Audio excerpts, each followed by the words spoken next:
back on the Pizza Planner show. Starting from scratch at age 50 edition. At the end of the last segment, Nicole, I just did an unveiling. Is that what it's called? An unveiling? Yeah.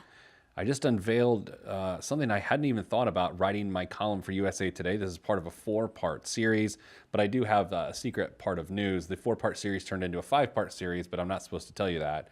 It's coming out in the next few weeks. If you have less than $100,000 and you're 50 years old, this episode's for you. Now, previously in your life, prior to us having this moment together, you thought, I have $97,000 and I'm 50. I'm not broke. You're off track.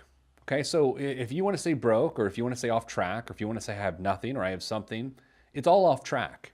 Okay, Right. And by the way, if you have $102,000, it's not like you're on track. No. Not even close. No. That's not the point. You think I'm judging you all. I'm not. I'm the one helping you.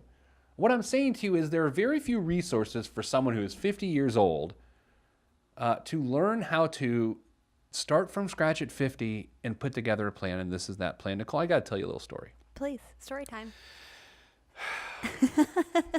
A young woman prepared a holiday meal for her family every single year. She had done this for a decade or more. It was her grandmother's recipe. She always got a large ham, Yeah. right? So she'd get a 5-pound ham, big ham. Big ham. Then the recipe card said, saw 4 inches off the side of the ham. Okay, so she makes this recipe. Every year she does it the same way because that's what grandma did. She sawed 4 inches off of the 5-pound ham. It's very explicit in the instructions. Buy 5-pound ham, saw off 4 inches and throw away. That's so specific. Why would you throw away 4 inches of ham?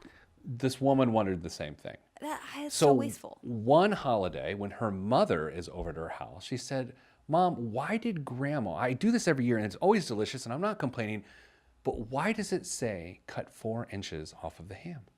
And the woman's mom said, oh, honey, it's because grandma didn't have a big enough roasting pan, right? My point, the point of this story, sometimes we do things and we don't know why we're doing them. And with additional context, they make no sense whatsoever. That's amazing, though. So in our financial lives, when you're 50 years old, your expenses they are what they are. You spend X amount on this, Y on that, Z on that. That's your business. Right. But I'm guessing, because I do this for a living, so I know. It's not even a guess, it's knowledge. You spend what you spend, and you don't even know why anymore. At one point, there was a reason, but there is no longer a reason other than it is now a habit. If you want a chance to have a 20-year time frame, which will result in a successful retirement, you have to ask yourself why at every line item on your bank account statement. Every single one. Why do we spend 23% of our income on transportation? Which, by the way, is astronomically high. Why is our mortgage this dollar amount, right? Nicole, I mean, you have been in the workforce now for, what, 2 years? Almost 3. Wow. I know. It happens when you start. Definitely look like you're aging. Definitely aging. Yes, I am. You can tell. So there are already things that you were spending money on in your first year out of college that sort of have you continued to do. And I bet if you look back on those individual expenses, you would say, well, why does this even make sense anymore? Yeah. You know, a good example of this, and it's sort of a cliche, weird example, is when people who are 50 still have a home phone. Right. Right? It's like, that actually doesn't make any sense, especially if you have a smartphone or a flip phone for that matter. If you have a cell phone, a home phone generally doesn't make sense. And so I don't want this episode to be about, well, it makes sense for me. I don't care. It doesn't matter. It's a placeholder. You have to ask yourself, why do you spend what you spend? And so much, I need to give you a target.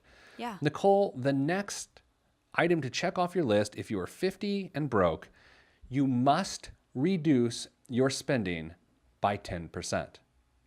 Now, you can do this in every budget category, 10% equally, and it will still equal 10%. That's the way percentages work. You could do all the 10% coming from one category that's still aggregate for your income. I don't really care. Some people love to cut little expenses. Some people like to cut big expenses. Some people like to cut both. I don't care. It's personal. Do what you want. But you have to reduce your spending for 10%. So remember, at the beginning of this segment, we said we're going to say that your household income at 50 is $60,000 a year. Yes. It turns out with healthcare and putting 5% of your income away for retirement, which we talked about in the last segment, your take-home pay, if you made 60 grand a year and you lived in Indiana, because I had to pick some state with a particular state income tax, is $3,400 a month. Take-home pay, net take-home pay, whatever you call it, $3,400 a month. So Nicole and me saying that you need to reduce your spending by $340 or 10%, it takes down your need to $3,160 a month. At that point in time, you were previously spending $3,400, and I know that because you're broke and that's what you spent. Right. So you're going to $3,160 is now your monthly amount that you can spend. What do you do with the $340 that you've just found from a cash flow move? Well, in the first 2 years of our process, we wanted you to try to pay down your debt aggressively. So by all means, use that money to pay down debt. If you happen to not have debt, then by all means, use that $340 and throw it directly towards retirement savings. Are we good so far? Yeah, I'm Do we following feel you. like we've got a plan so Yeah. far? We're getting one. Now, coming up in the next segment, we're not there yet, but coming next, I'm going to give you the math of all this. Okay, I've given you a little bit of math, but I need to tell you what taking 10% of your income will do in the long run after 20 years. Like how much income is going to be available? What will Social Security, what role will it play in this? And of course, in the last segment, we're going to do BWAM, but before BWAM, Nicole, there is a magic bullet to all of this, and no, it's not healthcare. There is one move you can make if you are 50, by the time you are 70, that will change everything and will make this possible. If you ignore it, you ignore a chance to have one of the best comeback stories of all time. Why would you take that from yourself? Well, because you may not be in the position. Hopefully, most people will be in the position, but you just never know. A reminder, if you're just joining us here on the Pete the Planner Show, this episode is taking you from age 50 and broke. Okay, let's say it a different way. Age 50 and off track for retirement. Mathematically, Nicole, we've talked about this a million times. You are either on track to retire, everyone who has the ears to listen to this right now, or you are, or if you consume it a different way, I don't want to exclude those that somehow consume it a different way. You either are on track mathematically or you are not. And there's no middle space. No. Like, Nicole, you and I are very different ages. We are. We are very different ages. Each of us independently is either mathematically on track or not on track to retire. I happen to know that we are both on track to retire successfully.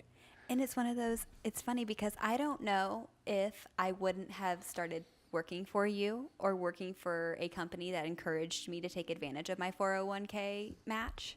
Yeah. If I would be contributing to a 401k right now.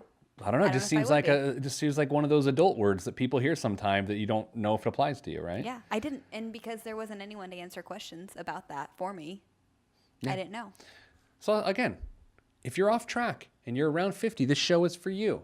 So for your instructions as we go into our second break, your instructions are to, at the very beginning, put 5% of your gross income, pre-tax income, into your 401k. If you don't have a 401k, just use a Roth IRA. Second, use this first 2 years of your 20-year remaining years to work to pay off debt aggressively. Ideally, you can get out of consumer debt in that 2-year period. That does not include your mortgage, but it does include credit card debts, Parent Plus loans, or something like that. And by the way, I shouldn't have to say this. The key is also not to take on any more debt.